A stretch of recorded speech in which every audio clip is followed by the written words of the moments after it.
It became a story about just what it's like to struggle in entertainment, which, I mean, I love working in film, I love working in animation, but it's a hard industry to be in. It's so hard to find appreciation in film with animation. Behind the scenes, it was hard because they voiced that they did not like working with animation. I mean, you hear about it all the time where people are on productions that are quickly thrown away, and you have like jobs for years. You become easily replaceable and sort of forgotten. Hi, my name is Hasani Walker. I'm the creator of Doris Doodle. You can find me at dorisdoodle.com. And also, if you look up Hasani Walker on Tumblr, Instagram, and TikTok, along with looking up Doris Doodle on those same platforms and on YouTube, you can find me there. And you're watching and listening to Two Geeks Talking. Good morning, afternoon, evening, everyone. Two Geeks Talking is an entertainment industry interview show where we interview the creative people from the comic, film, TV, movie, and video game industries. And of course, I'm your host, Kurt Sasso. We are joined today by a multi-talented individual. He is an animator. He's a sculptor. He is in the film industry as well as a comic creator. He's the creator of Doris Doodle. We're joined by the ever-talented Hasani Walker. How are you doing today? I'm doing all right. Thank you for having me. Well, it's good to have you here. You know, I put out this whole Threads thing because I saw it was a thing on the 20 other million social media platforms that we're all part of here. And I put out the message, hey, I want to connect with talented people in the TV and film industry. And you were one of the people that said, yeah, hey, I'm part of that scene. You should really interview me. I'm like, okay, let's do it. So I read up on your bio here. You worked on Pinocchio with Guillermo del Toro. You've done this amazing webcomic. But for those that don't know anything about you as a creative person, who are you and what are you bringing to Two Geeks Talking today? Oh, well, I guess, as you said, my name is Hasani Walker, and I have been in the industry for, I guess it's going on about 10 years. I think what I bring is, actually, I guess, a lot of experience in terms of just really struggling to kind of get into the industry. I actually came from, like everyone I talked to in the industry has actually sort of had connections already before getting into here. And I was actually working customer service, call centers, and at a medical place all the time, trying desperately to get into animation. It took me a long time to actually get into a studio. And when I did, it was actually a very low tier job. So I had to work my way up. But I think, yeah, I guess in that I bring a lot of I guess just a can-do attitude and how to sort of get into the industry when you don't really know anyone in it. And of course, Doris Doodle as well. Oh yes, exactly. Yeah. So yeah, a new comic that is basically my love of animation and also thoughts on the industry all rolled into one.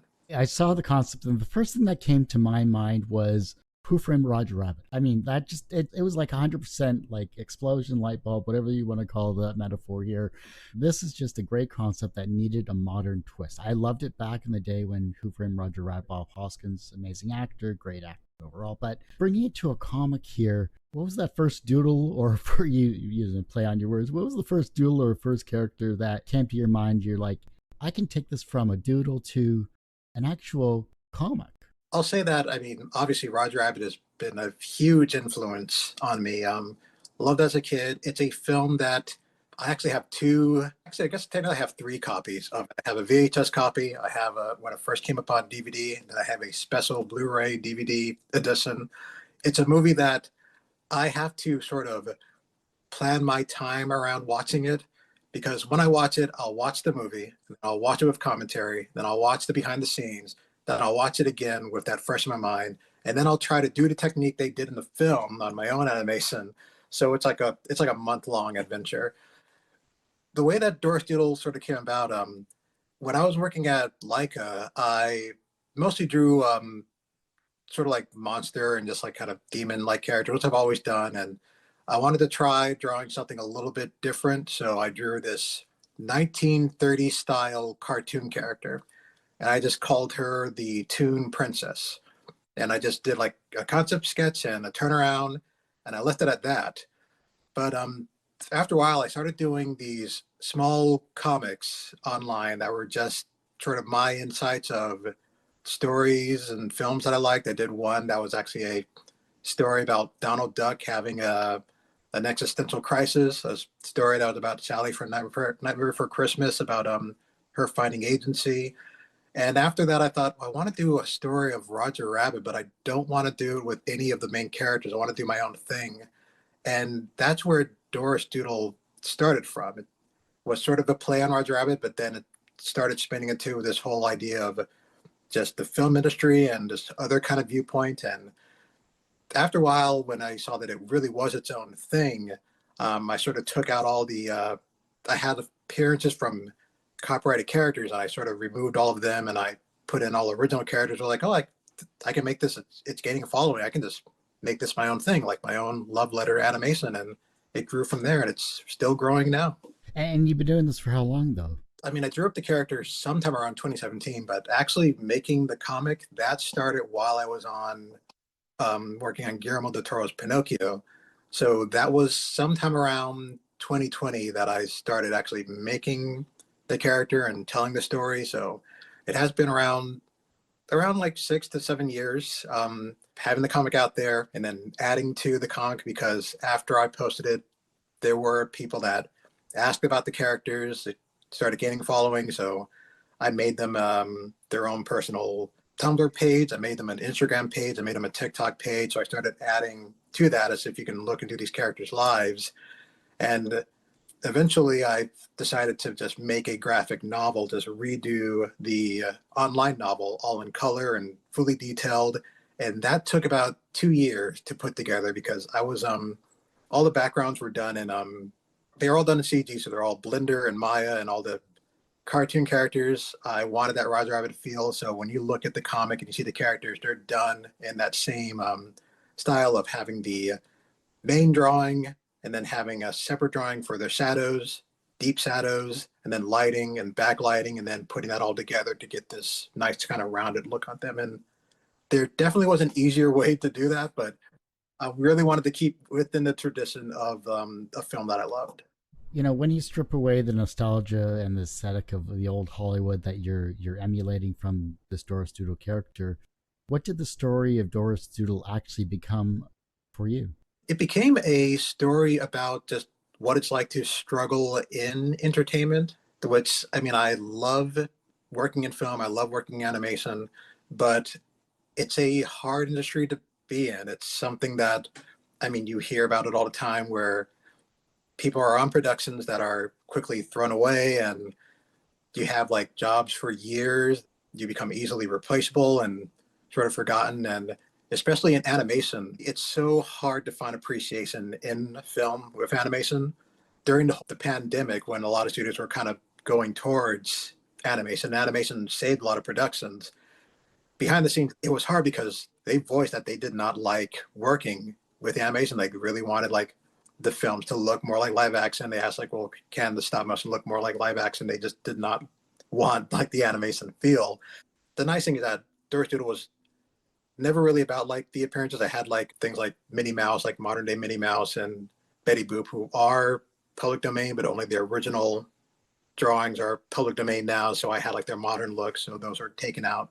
Putting them with different characters, it didn't change the message, which was that this industry, it's hard, it's difficult, it feels like it'll take a lot from you, but the thing is, you really need to just believe in yourself, believe in your own creativity, and just find your own path. It's amazing the teamwork that's around films and TV that a lot of people just don't know about, because it takes a group of people, and the adage of it takes a village to make a film is quite Absolutely. literally true.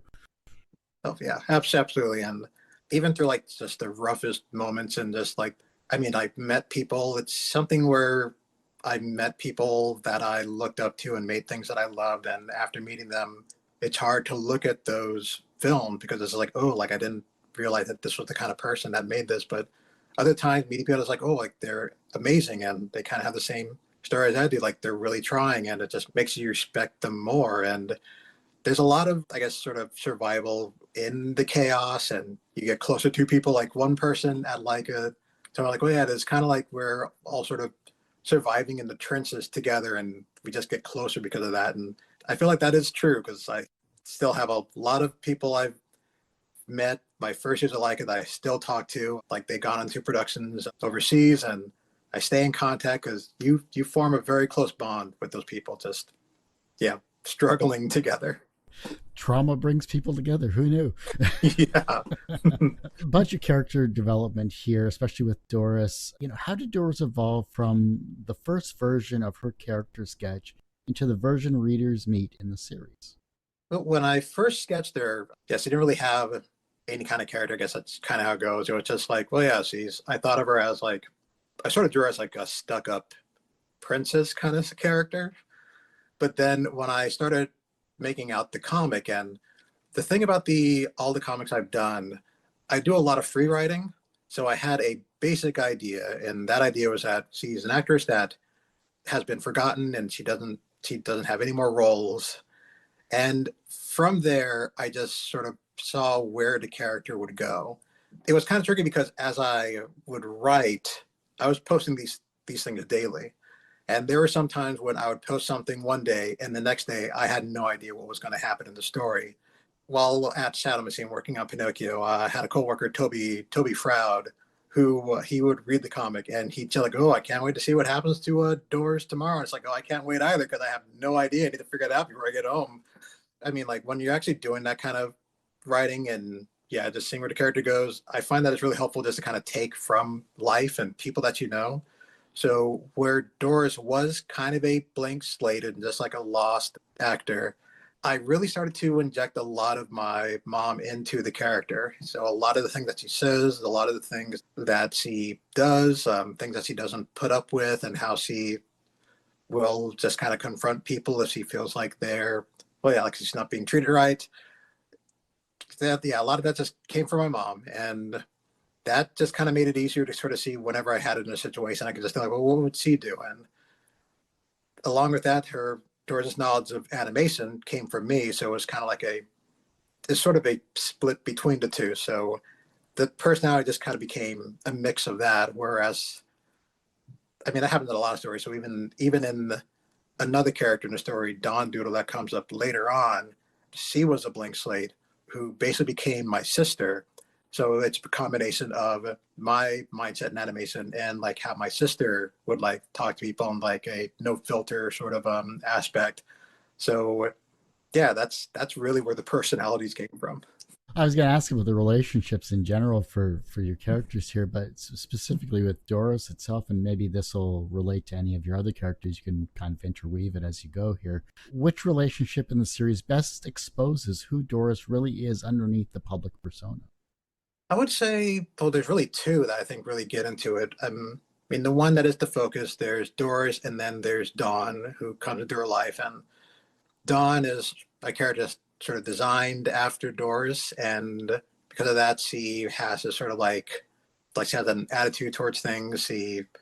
She's curious, she asks questions, and yeah, she's kind of sort of confrontational, but in that sense, it becomes a healthy thing that just starts to motivate Doris to sort of see more into her life and confront things that she didn't want to confront.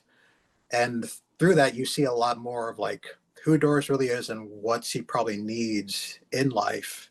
Because at first, it's all just a struggle of how does she get her fame back? And with Dawn, it becomes like, well, maybe there's something more that Doris needs to kind of get her life together. And the other character that I think really shows who Doris is, there's a character, Lana Lamb, who was an original character in the book. In the original comic, she was Betty Boop. So I changed it over because, I mean, in the comic, you'll still see the original Betty Boop makes an appearance because that's public domain, but I couldn't use modern Betty Boop. So I added in this Lamb character. And the thing about her is she has the fame. Like she has actually made it. She's like well-known star and she's still friends with Doris. And through her, it's more or less Doris is sort of seeing what she could have become if she had stayed in the industry, if she like had the stardom and went forward. And I think just like when you're in film, I think like any industry, like it's hard to not compare yourself to others. So Lana is that person that Doris will constantly compare herself to. And you just kind of see like how does he react to that and how does he confront that, and that's another way that you kind of see like how her personality really shines through.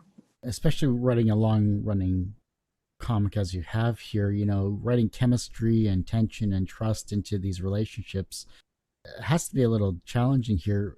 How do you do that without over explaining it to the reader? It's become simpler over time. I think the easiest thing for me is when you put characters that are very opposite to each other, or characters that are just sort of forcing like some sort of viewpoint on them, and just kind of seeing how they react to that. And through that, it's really easy to sort of just let your character grow.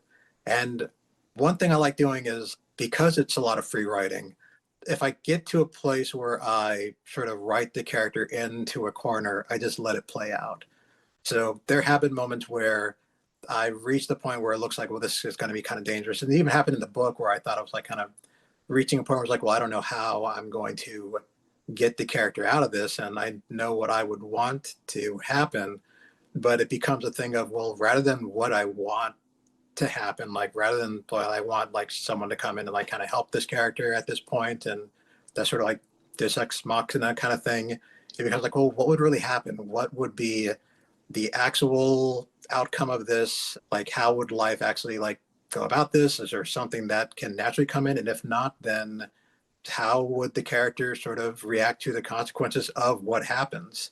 And in each story, I sort of stick with that. And it's kind of become my favorite way of writing, just kind of seeing where the story goes when you reach those kind of moments. It's got to be freeing though as well too. The fact that you're not really beholden to a script or to a process here. You have a general idea or concept, and I think that could be freeing. But that could also be debilitating as well too, from a creative standpoint. How do you handle that? It is freeing. It's a lot like sort of ad-libbing or just like improv. It does get a little stressful at times. Like I said, when I'd be asked at work, like, well, what happens tomorrow? I was like, well, I don't know. I need to figure that out. There are moments when I start thinking like, well, I don't know if this is actually going in the right direction. It took a while to sort of trust that a story would go in the right direction when writing in that kind of fashion.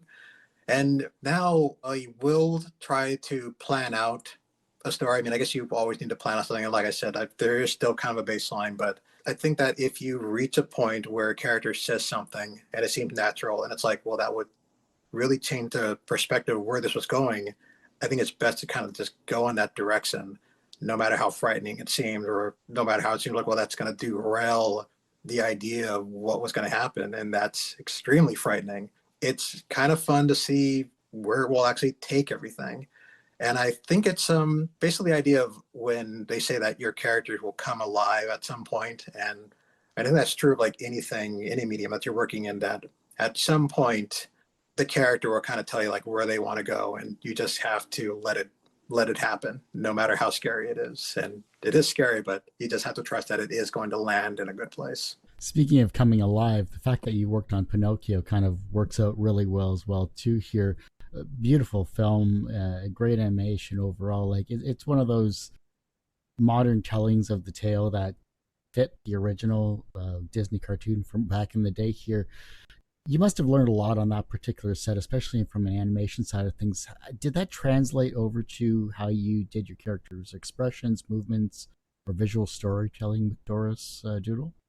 I mean, it was such a wonderful experience working on that. Uh, I was mainly because I was mainly sculpting and fixing puppets, and I would be on stages at sometimes doing puppet hospital work. So if something broke down, I would help on a stage there. In terms of like translating to the Doris story, because I was kind of doing something really different. I feel like it was more of a break from Pinocchio, because when you're working on something, it's kind of just be like focused on that and not feel like you can like have some sort of time separate from it. So I'd be at work helping on Pinocchio and yeah, sculpting up characters, and then I would go home and I can actually kind of switch my mindset, just like work on a different story entirely. I will say that one thing that did help and really like sort of motivated me more was the fact that when Guillermo did Pinocchio, he had a lot of rejections from it because it was a darker story and it was an animated story, and a lot of studios said no because of that. I've met producers and execs that are really hard set that animation is for kids, and that if you're going to do animation, like you shouldn't really have anything that's going to be like anything that's really dangerous or like any kind of like words that might be like bad for kids. But seeing Guillermo like, well, no, like this is a story I want to tell, and that's where I'm going with it, and I'm not going to have anyone make me change what I want to do here. Seeing that, it's like, well, yeah, like I love that. That's what I want. So with Doris, the story, it gets dark, and I wanted that. I wanted it to go to places that you don't really see in stories, animation stories, in the industry. I mean, you see them like in live action films, but not really expressed through the medium of animation. The thing is, in the industry, I feel like behind the scenes in animation, you get as much of the hardships and troubling stories that you hear from live action sets. And I wanted to have Doris express that. And I didn't want anyone to tell me like, well, no, you can't, it's animated. Like it has to be like for kids. When I posted online, there were people that would sort of comment on that. It's like, oh no, like she's animated, she's made for kids. And fortunately, like those people, like they would seem like very hesitant at first as the story went on and they saw where it was going. They saw what the message was, which is what I wanted. So seeing Guillermo's process made me think like, yeah, like you shouldn't have to water down your idea. Like you should take it where you want it to go. 100%. Yeah. And there's a lot of self censorship as well, too, when it comes to a creative process. Sometimes people are trying to toe the line between what's acceptable and, whatever. But in reality, it's your vision, it's your story. You're the only one that can actively tell it. So tell it. Yeah, exactly. Yeah. That was very important to me and it still is. In your day job, and please correct me if I'm wrong here, you're part of a big pipeline at Shadow Machine. On Doris Doodle, you're the pipeline. What production habits or workflows from the studio life have you used to make your solo comic actually finishable? I have been on a lot of projects. I'm like sort of the solo person working on it, which everyone that I know is always extremely busy. Because I'm always in like the creative side, it's sort of hard for me to organize ideas. With seeing how like a studio operates, I think one thing that really helped was just seeing how they present ideas to the public and just sort of getting it out there. And to me, that felt like when you do that, it's like a real promise that they're going to see something. With Doris, I started like putting out there and trying to do like just letting people sort of see the idea and see where it was going and just letting me know like, well, yeah, like this is going to get done. That was like a huge motivation for getting the project going. Like you can feel that it was like at Leica, felt the same way at Sound Machine, at other places I've been. When something is presented or someone tours the studio and they look and they say like, well, wow, like this is like some amazing stuff. It lets you get out of your head and really like, yeah, I guess this is amazing stuff, and really pushes you to like, yeah, like I should make like people actually like this. So yeah, that was wonderful to see, and that's something that I like keep a hold of. Another thing that I would say that transfers into my production pipeline, it's hard to say since like from film and book, it is a little bit different. That and I guess my whole process and just kind of freewheeling it goes a little different too. One thing, and this mainly comes from working with Guillermo del Toro, being able to still open up your ideas to other people and just sort of take in any kind of critiques or thoughts from them. I think the best thing is taking critiques from people that necessarily are not into the kind of thing that you're making. So like I would present an idea to like Doris to people that aren't comic savvy or like animation savvy and just seeing like, well, how does the story speak to them and seeing like, do they actually get something out of it and taking that to heart and listening to what they have to actually say on it. And that was something that like Guillermo, I know like he doesn't really do focus groups. He does focus groups with friends and people that he knows and people that he knows that will be honest with his ideas and will tell him like this doesn't really make sense and you should like take this into this kind of direction. And I like that. I like not having people like not having yes men all around. And even though it is just me mostly working on the books and the web comics, I still like getting just thoughts from friends on what they think of how something is going and how it's reading. Yeah, having that outside perspective is definitely a key factor. It is. You could always go to social media, but then who knows what you're going to get. Yeah. For good or for bad for that matter. You're doing a lot of balancing when it comes to this? You're dealing with comedy, with melancholy, with the industry critique, as you mentioned earlier here. What is your checklist for deciding whether a scene needs more heart, more humor, or more darkness? For me, it all sort of falls into what feels natural for the scene. I think when you have characters that have very outspoken kind of character, even like closed in kind of characters, and seeing where they go with the story, humor I think comes in very naturally, and that's what I like. Like there are parts in the comics that people told me like they laughed like out loud from it, and there'll be things like that Don will just kind of say, and it's nice to have a character that has no filter and will say whatever's on her mind for comedy, but at the same time, having characters that will confront and say what they're thinking can also just sort of bring in an interesting amount of drama, and it sort of comes into the same place, like in terms of like comedy and drama and just like fear. It's all just trying to write something that's relatable and something that feels human, something that you connect with, and something that you can sort of see happening in your everyday life. And yeah, it becomes a simpler thing, I believe. It becomes one that you don't have to force, and you shouldn't have to force it because it's what you hear every day when you're just talking to people. And I think if anyone is writing a story and they're sort of like wondering like, well, how do I put in something for like a horror or like fear kind of moment or like a funny kind of moment, don't try and just force in a joke or force in like a scare. Think about life, think about what you've seen, just open reactions and being outside and around people, and just put that into your story. It makes it easier to find those moments and know where and when they should come out. Everyone has one person that inspired them on their path to where they are today. Who was that for you?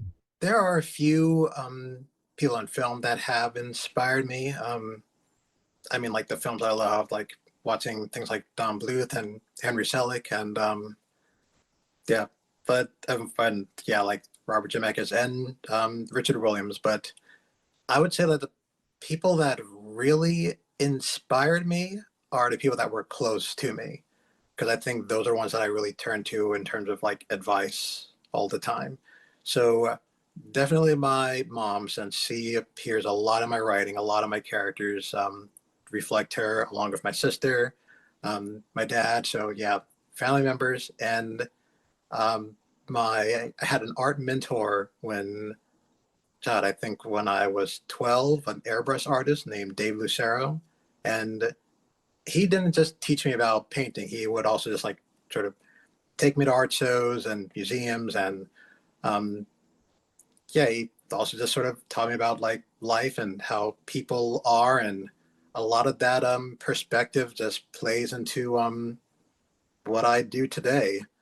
Not just in terms of like just creativity, just like how he lived his life. I mean, he was um he was an artist that yeah, just like a solo artist, and now he has like a huge family with kids, and he's living like a great life. And I just yeah, I just find that very inspiring. So yeah, that's those are so yeah, it'd be easy to kind of just go into like a major creative person, but yeah, the people that inspired me were definitely my family. From a professional standpoint, you have been in the TV and film industry for over 10 years. You've been creating this amazing comic for a good number of while, and you're enjoying what you're doing. I can hear that as we're talking here today, and I think that's wonderful to see. And we need more people like you in both industries for that matter. Oh, thank you. From a professional standpoint, you are successful. Do you consider yourself personally successful? Yeah, it's hard to say because got to think about an instructor I had in school who someone asked him like, well, how do you know when you're a successful artist? And he said like, well, when you figure that out, you tell me, because yeah, it's hard to sort of get out of your mind and just sort of think that you're not doing enough, which I definitely get into that imposter syndrome a lot, and wondering like, well, am I doing the right thing here? And yeah, it's a difficult process, but I think the moments when actually feeling like I have actually made it and actually have been successful, it mostly happens when I get reactions to my work, which it sort of feels weird to say that it's from like strangers, sort of like yeah, like actually getting like a yeah, like just like, oh yeah, my life's doing well because strangers told me to. But there's a thing about art is not really completed until you give it to someone until like the audience gives a reaction. Like that's the final part of the art. So when I have people that actually write to me and tell me what the work I've done, what it meant to me, what a story meant to me, or how it actually affected their lives, I think that's when I feel that I actually made like a difference, when like I actually put something out into the world. It's like, well, yeah, like it actually affected someone. And I think that's a good way of success, no matter like how small or big it is. If you can make something that actually has an effect on someone, I think I think that's successful. The reverse of success is failure. How do you deal with your failures? It's when dealing with failures, it's God, I feel like a lot of just like artists, like I definitely reach moments when I just sort of have to like mope for a little while when I feel like I've failed. But immediately after, I try to get right back into doing what I was doing. And yeah, I think there's two ways I can think of like how I've done dealt with failure. One is I definitely put it into my work. So there were moments when, after I had worked on a film, and we had a long pause with no work, and I was like trying to apply to different studios and I wasn't getting anything. I made just like some quick animations that were about a character that was trying to do the best they can with different kind of tests, and no matter what they did, they failed. And that was very relieving, just kind of like put it out there in a way. And along with that, like I created something in the process. So there was like, that was also healing. And another moment I can think of when really had failure was I made a short film years ago in high school based on Edgar Allan Poe's The Raven. It was a stop motion film. And I remember when I was editing the film, I pretty much had it all put together. And something happened where the sound got corrupted. It was a 13-minute film, and I couldn't fix the sound. And for a day, I remember I was just like extremely depressed, and like I worked so hard on this thing and it's like broken.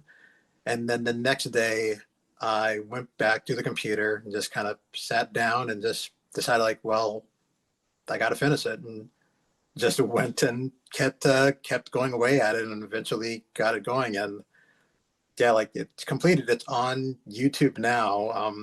It's very crude, but I mean, it was made in high school. It's like my first stop motion film. I didn't know how to use green screen, but it was completed. And I think what I learned from that, it was a one way to deal with failure, and just kind of come from a Walt Disney quote, was you just keep moving forward. Just whatever happens, you just keep trying. The younger generation is looking at your work and they're becoming inspired to be creative in their own way, whether it's in animation or as a comic creator. Maybe you're inspiring them down your path with your amazing work. How can they inspire the generation that follows them? Actually, just start creating. Just yeah, put a pencil to paper and or just like creating music or stories. It doesn't matter where you are. Just if you have something to say, just find a way to say it. And I mean, skill set, you don't have to worry about skill set in terms of how you're drawing and how you're animating. Um, if you have something that's just kind of in your heart and something that's just on your mind, bring it out there. And I think that once you do that, you'll find that there are other people that feel the same way that you do, that see life the way that you do. And that's how you build a community, and that's how you inspire people. I mean, it could be just like just like a quick little clay figure that you animate and put it online. And even if it doesn't have a story, just the emotion that it brings to you will definitely just come to someone else. And that's how you'll build a connection. And yeah, from that connection, I think that will grow into just having other people just want to do the same thing and build work that inspires others. So it's really just, you just have to get started. You just have to trust yourself and don't be afraid to put it out there. get people that will criticize it, but I think that for every one person that criticizes your work, there's definitely going to be like dozens of others that are going to see it and just think like, well, this says something to me. And it just awakens something in them. And that's what's important. If your life was a comic book, what would its title be? And what would its soundtrack be? If my life was a comic book, hmm, Or animated film, whatever you or film, yeah, what would it be?